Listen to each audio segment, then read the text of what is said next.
안녕하세요. 기술이 발전하면서 우리가 일하는 방식도 참 많이 바뀌고 있죠.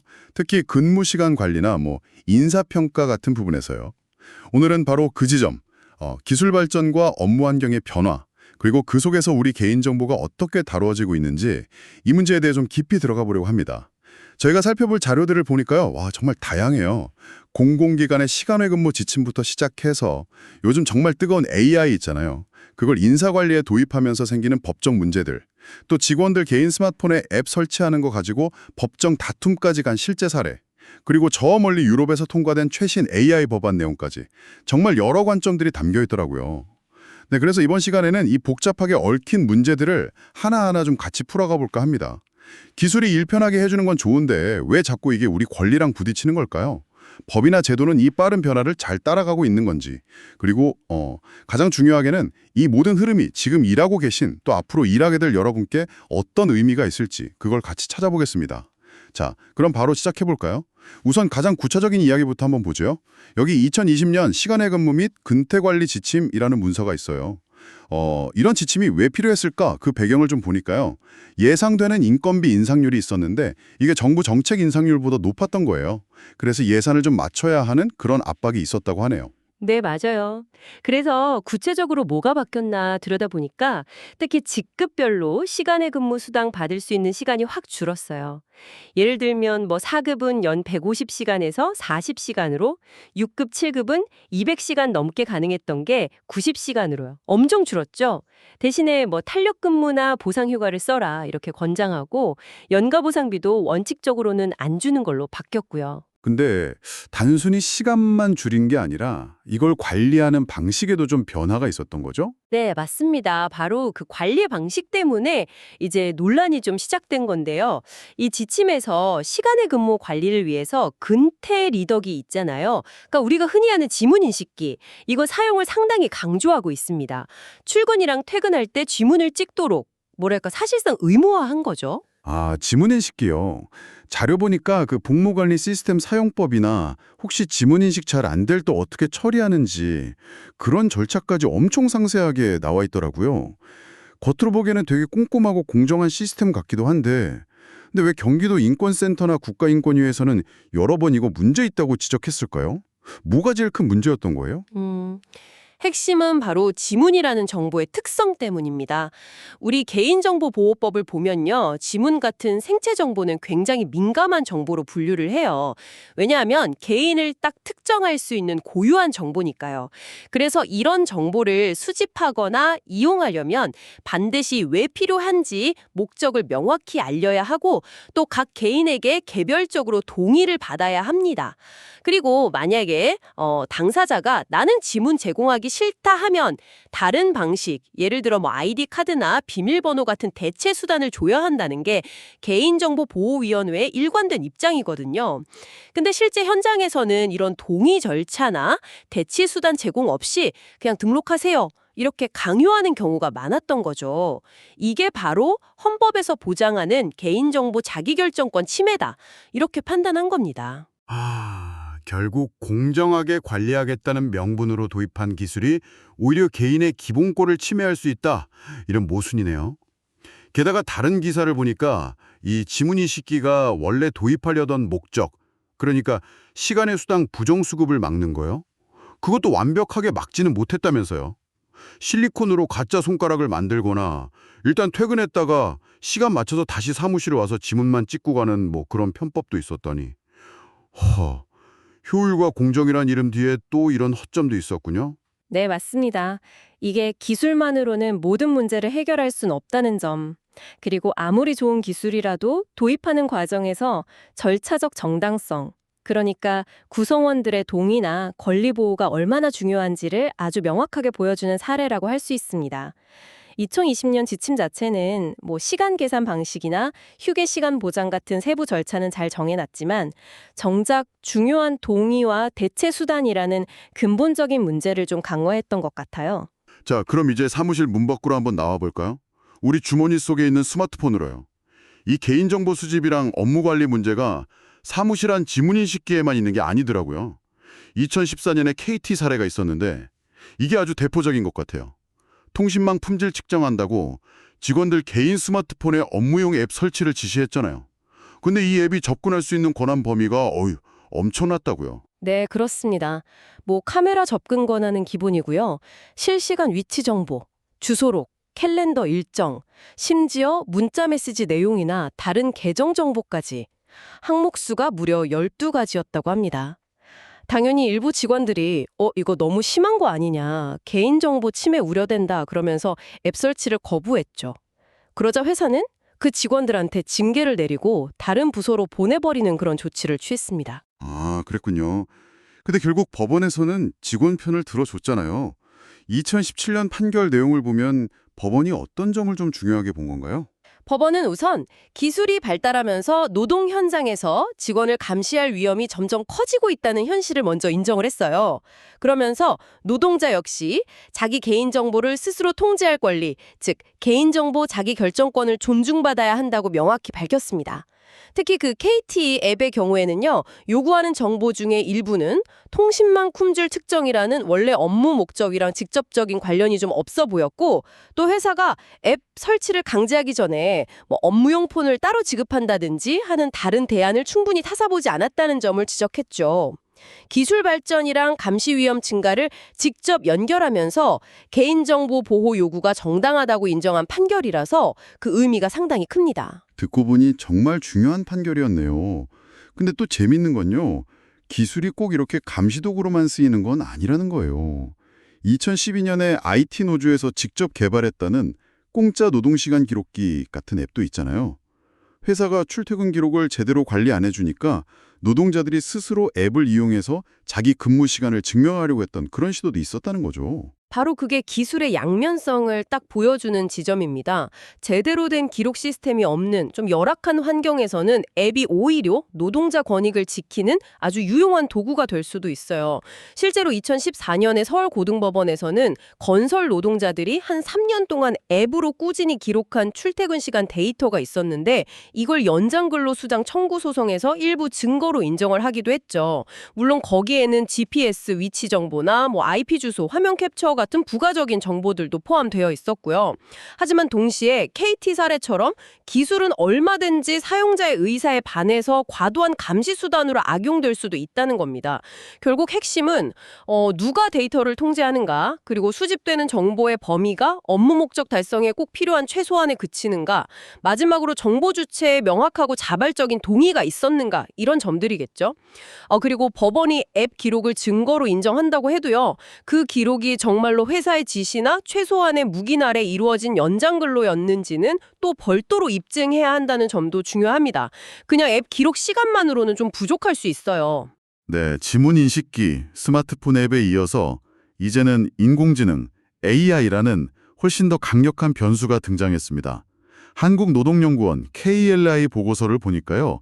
AI가 벌써 채용 과정에서 서류 검토나 역량 검사, 화상 면접 분석 이런 데에 쓰이고 있고요.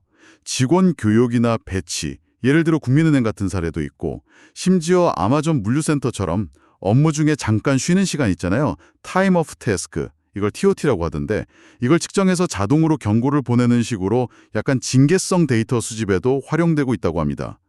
효율성을 높이고 또 사람이 갖는 주관적인 편견을 줄일 수 있다, 이런 기대가 큰 것 같은데요. 이게 정말 장밋빛 미래이기만 할까요? 물론 기대되는 장점도 분명히 있습니다. 하지만 그 이면에는 우리가 반드시 짚고 넘어가야 할 법적 그리고 윤리적인 과제들이 숨어 있어요. 크게 한 3가지 정도로 나누어 볼 수 있을 것 같습니다. 첫째는 역시 편향성, 바이어스 문제입니다. AI는 결국 자기가 학습한 데이터를 기반으로 판단하잖아요. 그러니까 데이터 자체가 만약 편향되어 있다면 결과도 편향될 수밖에 없어요. 아주 유명한 사례로 아마존이 예전에 개발했던 AI 채용 도구가 있었죠. 이게 과거 남성 중심의 데이터를 학습하다 보니까 이력서에 여성, 위민스라는 단어가 들어가면 감점 처리를 했던 거예요. 결국 이 시스템은 폐기됐습니다. AI의 공정성을 어떻게 확보할 거냐, 이게 정말 큰 숙제입니다. 예를 들어서 뉴욕시 같은 경우는 자동화된 고용 결정 도구 ADT라고 부르는데요. 채용이나 승진 같은 데 AI를 쓰는 도구에 대해서는 편향성 감사를 의무화하고 그 결과를 투명하게 공개하도록 하는 조례를 이미 시행하고 있어요. 개발 단계부터 차별 방지를 좀 고려하고 주기적으로 점검하는 노력이 필요하다는 거죠. 둘째는 AI가 하기는 좀 어려운 규범적 판단의 영역입니다. 우리 노동법을 보면요. 해고나 징계 같은 아주 중대한 인사 결정을 내릴 때는 단순히 정량적인 성과만 보는 게 아니잖아요. 정당한 이유가 있는지, 사회 통념상 합리적인지 같은 일종의 가치 판단을 요구합니다. 예를 들어 해고 같은 경우 법원에서는 사회 통념상 더 이상 근로관계를 지속할 수 없을 정도의 아주 중대한 책임 사유가 있어야 정당하다고 보거든요. 근데 현재 AI 기술로는 이런 복잡한 맥락을 이해하거나 공감 능력을 발휘하거나 도덕적인 추론을 바탕으로 판단을 내리기가 사실상 어렵습니다. 따라서 AI가 분석한 데이터는 어디까지나 참고 자료로만 활용하고 최종적인 결정은 반드시 사람이 내려야 나중에 생길 수 있는 분쟁의 소지를 줄일 수 있습니다. 그리고 셋째는 책임 소재, 즉 liability 문제입니다. 만약에 AI가 잘못된 판단을 해서 산업재해가 발생하거나 부당 해고 같은 일이 벌어졌을 때 법적인 책임은 그럼 누가 져야 할까요? AI 자체는 법적인 인격체가 아니니까 책임을 물을 수가 없잖아요. 결국 AI를 도입하고 사용한 사람이나 기업이 책임을 져야 하는데 AI의 결정 과정이 너무 복잡하고 불투명하면 나중에 책임을 규명하기가 어려워질 수 있습니다. 자칫하면 AI 뒤에 숨어서 실제 행위자인 인간의 책임이 좀 희석될 위험이 있는 거죠. 이걸 막기 위한 명확한 법적 규율이 필요합니다. 그렇군요. 그러니까 AI가 근무 시간을 계산하거나 단순 데이터를 처리하는 데는 효율적일 수 있겠지만 채용이나 징계, 해고처럼 정말 사람의 인생에 큰 영향을 미치는 결정에는 AI한테만 맡기는 건 아직 위험 부담이 크다는 말씀이시네요. 결국 중요한 결정에는 사람의 신중한 판단과 책임이 반드시 개입되어야 한다. 이런 의미로 들립니다. 이런 고민들이 근데 우리나라만의 문제는 아닐 텐데요. 마침 최근 2024년 3월이었죠. 유럽연합 EU에서 세계 최초로 포괄적인 AI 규제법, 소위 AI법이라는 게 최종 통과됐습니다. 내용을 보니까 특히 AI랑 생체 정보를 결합한 기술에 대해서는 상당히 좀 엄격한 태도를 보이고 있던데 왜 이렇게까지 규제하려는 걸까요? 네, 맞습니다. EU AI법의 그 바탕에는요, 대규모 감시 사회, 그러니까 매스 서베일런스나 AI로 인해서 차별이 더 심해질 수 있다는 깊은 우려가 깔려 있습니다. 그래서 이 법은 기본적으로 위험 기반 접근 방식이라는 걸 취하고 있어요. 뭐냐면 AI 시스템이 인권이나 안전에 미칠 수 있는 위험 수준에 따라서 등급을 나누는 거예요. 그리고 위험이 높을수록 더 강력한 규제를 적용하는 방식이죠. 특히 생체 정보 관련 AI는 아주 민감하게 다루고 있습니다. 예를 들어서 사람의 감정을 인식하는 시스템, 또 생체 정보를 바탕으로 사람을 분류하는 시스템, 실시간이나 아니면 나중에 원격으로 생체 정보를 인식하는 시스템, 이런 식으로 세분화해서 각각 다른 규제를 적용합니다. 좀 더 구체적으로 보면요, 몇 가지 AI 활용은 아예 금지됩니다. 예를 들면 인터넷이나 CCTV 영상에서 마구잡이로 얼굴 이미지를 긁어 모아서 데이터베이스를 만드는 행위 같은 거요. 또 직장이나 교육기관에서 의료나 안전 같은 특정 목적 외에 사람의 감정을 분석하는 시스템, 또는 인종이나 정치 성향 같은 민감한 특성을 추론하는 생체 인식 분류 시스템 같은 것들이 금지 대상입니다. 특히 주목할 점은요, 공공장소에서 법 집행 목적으로 실시간 원격 생체 인식 시스템, 예를 들면 실시간 얼굴 인식 카메라 같은 거 있잖아요. 이걸 사용하는 건 원칙적으로 금지된다는 겁니다. 테러 위협 예방이나 중대범죄 용의자 수색 같은 아주 예외적인 경우에만 그것도 법원의 허가 같은 엄격한 절차를 거쳐서 제한적으로만 허용되는 거죠. 그리고 고위험 하이리스크 AI로 분류되는 것들도 있습니다. 예를 들어 과거에 촬영된 영상 속 인물을 식별하는 사후 원격 생체 인식 시스템 같은 게 여기에 해당하는데요. 이런 것들은 금지되지는 않지만 시장에 출시되거나 사용되려면 데이터 품질 관리, 투명성 확보, 또 사람이 감독할 수 있는 시스템 구축 같은 아주 까다로운 요구 조건들을 다 충족해야 합니다. 채용이나 신용평가 등에 사용되는 AI도 이 고위험군에 속하고요. 예를 들어 네덜란드 슈퍼마켓에서 고객 동의 없이 안면인식 기술 도입하려다 금지된 사례나 덴마크 축구장에서 안전 명분으로 도입했지만 사생활 침해 논란이 계속됐던 사례, 또 법적 근거가 좀 불분명한 상태에서 진행됐던 독일 기차역의 안면인식 시범 사업 같은 그런 경험들이 좀 반영된 결과가 아닐까 싶기도 하고요. KLI 보고서에 나온 다른 나라들, 예를 들어 근로자 정보 보호 관련 법안을 논의 중인 독일이나 개인정보 취득 시 동의 요건이 좀 미비하다는 지적을 받는 일본, 아니면 직원 기록에 대한 예외 조항이 있는 호주 같은 사례랑 비교해 보면 EU가 상당히 좀 앞서서 강력한 규제를 도입하려는 것 같네요. 네, 맞습니다. EU AI법은 일종의 글로벌 스탠다드를 제시하려는 시도라고 볼 수 있어요. 기술 혁신 자체를 막으려는 게 아니라 기술이 가져올 수 있는 위험, 특히 기본권 침해 가능성이 큰 영역에서는 명확한 선을 긋고 엄격한 안전장치를 마련하겠다는 의지를 보여주는 거죠. 기술 발전과 인권 보호 사이에서 어떻게든 균형점을 찾으려는 아주 중요한 노력이라고 평가할 수 있습니다. 우리 손안에 스마트폰 앱이 편리한 도구이면서 동시에 감시의 도구가 될 수도 있다는 양면성, 그리고 이제는 AI가 채용과 평가 같은 인사관리 전반에 들어오면서 생기는 새로운 쟁점들까지 쭉 살펴봤습니다. 2020년 지침 적용의 현실적인 어려움, 케이트 팔레가 강조했던 개인정보 자기결정권의 가치, 그리고 EU AI법이 보여주는 미래 규제의 방향까지, 이 모든 흐름은 결국 조직의 효율성 추구와 개인의 기본적인 권리 보호라는 두 가치 사이에 끊임없는 줄다리기, 그런 걸 보여주는 것 같습니다. 그래서 이 모든 것이 지금 이 이야기를 듣고 계신 여러분께는 어떤 의미일까요? 결국 핵심은 균형 감각과 비판적인 인식이 아닐까 생각합니다. 기술은 분명 우리에게 편리함과 효율성을 가져다 주죠.